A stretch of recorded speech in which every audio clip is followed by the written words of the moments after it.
What's up, everybody? Cole Sands here again with your weekly fishing report.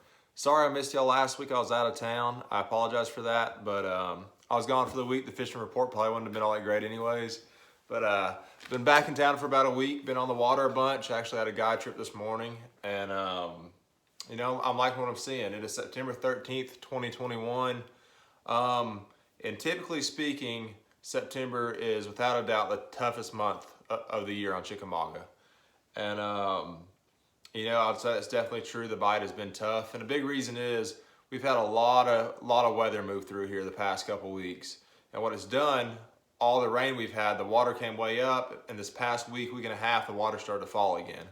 And what that did is that falling water, it always seems to make bass a little bit harder to catch. It puts them kind of into shock, and we definitely had a couple of tough days last week, but had a guide trip this morning, and it was actually really good. We caught 45 bass, which is just crazy for September. Caught them on multiple different baits, and we'll go over that real quick. But yeah, so baits that have been working.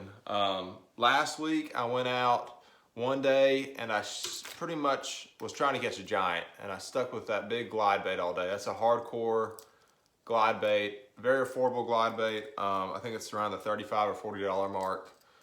Which, if anybody throws glide baits knows that's a very affordable bait compared to a lot of them. I threw it all day. I threw it around isolated grass patches. Got to see some good fish. Had a couple good fish hit it. It's when you throw it this time of year, you're not going to catch a bunch. But if you want a big one, it is a great bait to throw. Had a couple good bites, just barely missed them. But caught a few on it. Something, if you're out there and you're hunting for one trophy fish, you know, if it's a tough day anyways, you might as well throw a big bait like this. And you know, try to get a big fish. But so that's something to keep in the back of your mind. Last week, probably my most productive bait was two different things. The first one is a Yozuri Lures jerkbait. That's pearl shad, really natural kind of pearl, translucent color. Looks really good in the water. It's my favorite color pretty much year round. I throw it in the winter time as well as this time of year. Throwing it around grass. Last week with that falling water, it seemed to shock a lot of the fish, and a lot of them fish actually kind of pulled out into the ditches, and they weren't necessarily in the grass, but right on the edge. I had one day, I was fishing in 7 to 12 foot of water, and I threw this jerkbait kind of on the edge of that grass. I was using pan optics, and I was finding bait. I could watch the fish go back and forth, and that jerkbait got me a lot of bites, and the average fish was a solid keeper. You know, it was about a 2.5 pounder, which is a good fish for this time of year. Caught several fish on it. And then the kind of the same thing, I've talked about it every week, is a drop shot. Been throwing two baits on it. Just a morning dawn colored worm. I've downsized the weight a little bit. I'm fishing a little bit shallower now. And throwing a 3/16 ounce weight, 10 pound braid, 10 pound fluorocarbon leader. It's been really good. And I'm fishing that anywhere I'm seeing, you know, a little bit in the grass, a little bit off the ledges, but I'm really looking for bait. Where you're seeing fish come up, chasing, schooling a little bit. It's been a really good bait. And the other bait I'm throwing on the drop shot is a Gambler Lures Shaky Shad. And it really does a great job of mimicking the bait, you know, better than anything else does. And just been throwing that on the same setup, little 1/0 drop shot hook, throwing it around the flats. Under the schooling fish. A lot of times when I see those fish first come up schooling, you can throw something through them like a top water or even like a little true bass swim bait. I'll show you real quick. One of my favorite swim baits for this time of year is this small swim bait from True Bass, and I throw that in usually like an 1/8 ounce head. It's a 3.5 inch, and I'll throw it through those schooling fish. Once you know they quit feeding on top. You know, if they're feeding on top, I'll throw a top water. As soon as they go down, I'll throw that swim bait. Then once they really go down, that's when I'm picking up that drop shot, putting a little shaky shad on it, and you're getting some good bites. So that was kind of my main deal. I was looking at my pan optics, looking for bait on the edge of the grass, and I was actually picking off individual fish. So that really got me through last week. And then today, on our guide trip, several of the fish we caught came off that same deal with that drop shot, throwing the little morning dawn worm and throwing the little Gambler Lure Shaky Shad. And you know, that shad pattern, that's Tennessee Retriever, seemed to work really good. Our next most productive bait today was a Hardcore Lures popper. And I'll tell you, it is the best popper I've ever used, beyond a shadow of a doubt. And the reason I say that is most poppers you can't throw super far. And that's been the downside of a popper for years. But with that one right there, you get that same small profile. It's a really cool kind of translucently chrome color.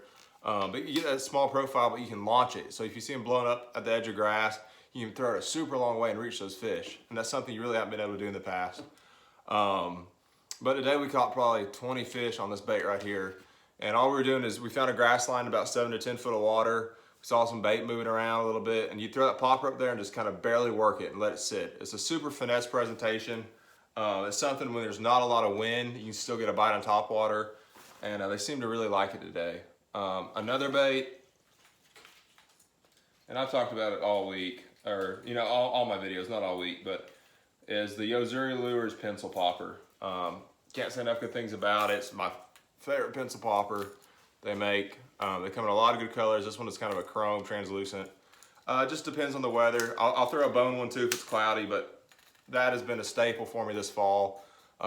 Just throwing it down grass lines. Wind blown's the best. If that wind's blowing up against the grass, it really seems to break up the water and gets the bait kind of stirred up. And then there's a lot of different ways to catch them right now. I mean, there really is. There's a lot of different baits.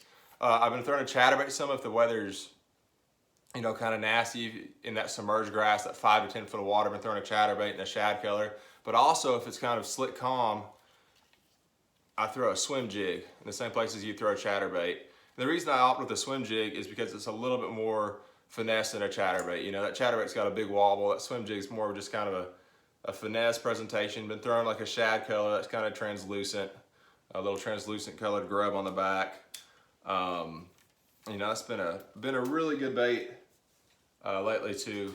Been catching quality fish. Besides that, it seems like there's still some fish out deep. They're kind of hard to catch. I know it is September, they've been beat on all year, but there's fish everywhere. What I'm seeing is the water temp's starting to cool off. We're starting to get some colder nights. And as that happens, there's more and more fish coming in the creeks. And I'll say it's probably 50-50 now. There's been a big wave of fish pushed back in the creeks, and I'll say 50% are main lake and 50% are in the creeks now. And it should stay like that. You might see even a bigger push as it cools off go in the creeks, but should be good. I was very impressed with what I've seen the past couple days as far as just numbers of fish and good quality fish. I fished a tournament Saturday and had 15 pounds, and there's a lot of good bags weighed in. There's several bags in that 14 to 19 and a half pounds one, which is really stout for September, but there are several bags in that 14 to 19 and a half pound range, which is great to see for this time of year. So get out there. Really, if it's tough, slow down, pick up that little drop shot, pick up even a Cinco or something real light, and then just be sure to throw that topwater around. It's got some really good bites. Another thing too, there's still a punching bite going on. I've talked about it in previous weeks. You're not going to get a lot of bites right now, but a punching setup is a great way to catch a big one. So thanks guys, thanks for watching. Be sure to subscribe. I'll see y'all next week. Bye.